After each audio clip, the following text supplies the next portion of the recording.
I was up here rushing. I didn't rush to work. Got here early.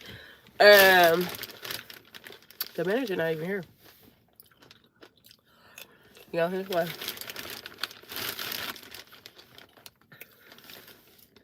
I didn't realize I didn't supposed to be here until later.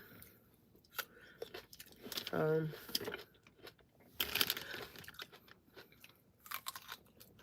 mm, y'all just waiting.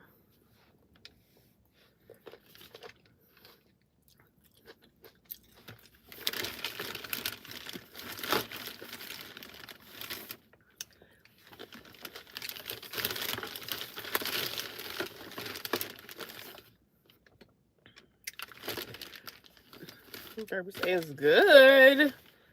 Mm-hmm. Up, Grand Rising.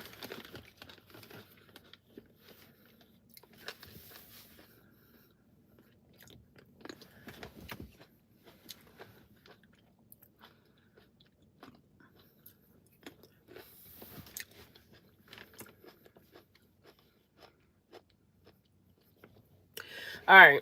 So I had went live on Facebook and was just letting everybody know, like, if you are a truck driver, like, there is literally a staffing agency for almost everything. Okay.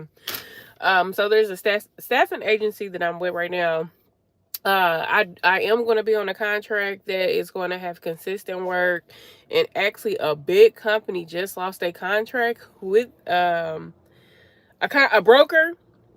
And so the company that I'm going with, they're about to pick that contract up, and I'm kind of familiar with it because I know I had a friend that was working over at that location, and it's gonna be local. So they got me doing work right now where it's local, literally right by my house. I'm talking about real close to my house. It's local, so I'm making runs throughout the city, and then working 12 hours. I do get paid by the hour, and they paying pretty cool. They paying pretty decent by the hour. So I'm just want to say, look at God.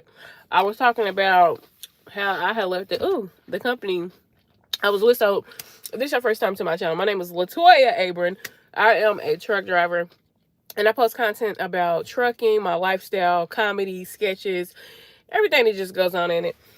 And I had recently left a company. It started out me being over the road truck driver. I wanted to get that experience being a solo driver because I did it as a team. So I wanted to get the experience. I took the opportunity with a company, and I wasn't aware that they was gonna want me to be out 12 days and home every other weekend. I was not for that because I still got kids at home, and I'm just not trying to be on a bike truck that long, especially if the money ain't making sense. The money was not mathing. I had moved from Dallas, Texas, back to Atlanta, Georgia. And when I was living in Dallas, I'm gonna say the DFW area, I was a local driver and I was making more money being a local driver versus being over the road. So, when you go over the road, you expecting to see some big checks, like, cause you're sacrificing your freedom, your livelihood. You are expecting to get paid, uh, for what you're doing.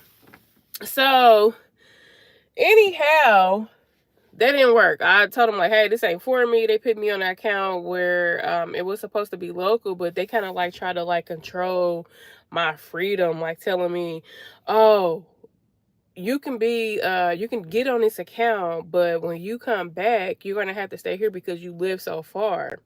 And it also restricted me of having access to my personal vehicle. So my personal vehicle was like an hour away, which was the terminal location for parking the trucks. And then I had to drive like an hour, 15, 20 minutes. No, like an hour, I say, from that location to get to work. And then once I was done with work, everybody else going home, but they wanted me to stay on a yard and just continue to work out my 5 days or whatever. Who's about to do that? When my house is like an hour and some change away, I'm trying to be at home. And still the pay was just like, nah. If I'm gonna be making this, I need to be like coming home every day, have access to my vehicle, and not be too far from where I you know, my house not be too far from where I work at. I think the manager just came. But anyway, I'm on this account. Yesterday I started. It went pretty cool. I did 12 hours in the city. The only thing I don't like, but I ain't complaining. I'm thankful. God is amazing. I stand on business on what you want. You got to stand on business what you want. Some people be afraid uh, to say what they're going to accept and what they're not going to accept when it comes to working a job. And if you don't stand for something, you will fall for anything. You got to let people know what works for you and what does not work for you. And then pray about it too. Ask God to give you the discerning spirit to pitch you in the right direction as far as where to go when you're making decisions on, hey, this is not going to work for me. Let me figure something else out. I promise you, He will work it out when you take it to Him. I promise you. So anyway, like I said, local, not too far from the house. Like, I'm right up the street. And I'm making local runs in the city. The only thing I don't like is 285 South. 285 South, everybody know how that highway is in Atlanta. It's terrible. It's not for truckers, but we made it through it. Getting there was okay, but coming back, baby, it took like an hour and 20 minutes. I'm about to get ready to go because the manager just got here. I got to do my pre-trip, get my bill of lading so I can know what's going on. And I will talk to y'all later today. All right. Okay, 285 South, man. I swear it's sick. But okay, I'm out. I'm about to get ready to get on this